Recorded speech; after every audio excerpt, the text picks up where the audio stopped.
আসসালামু আলাইকুম। আমি এই মুহূর্তে আছি বরগুনা জেলার ৯ নং বালিয়াতলী ইউনিয়নের তরমুজ ক্ষেত পরিদর্শন করতে এসেছি।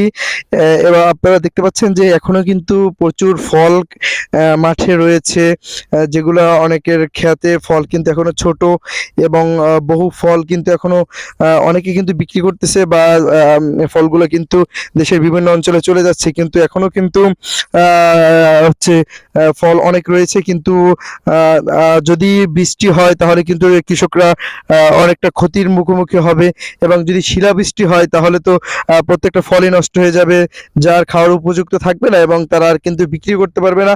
যেমন এখন কিন্তু দেশে বৈরী আবহাওয়া হচ্ছে, বা সকালেও কিন্তু আমাদের বরগুনা জেলায় বৃষ্টি হয়েছে। তো যদি এরকমটা দেখা যায় যে ফলগুলো যদি পানিতে ডুবে যায় তাহলে কিন্তু কৃষকরা অনেকটা বিপদমুখী হবে। তো আমরা আল্লাহর কাছে দোয়া করি, সর্বোপরি আল্লাহ তাআলা যেন তাদেরকে যে কষ্ট, সেই কষ্টের বিনিময় বা তারা সঠিক মূল্যটা পায়। আসসালামু আলাইকুম।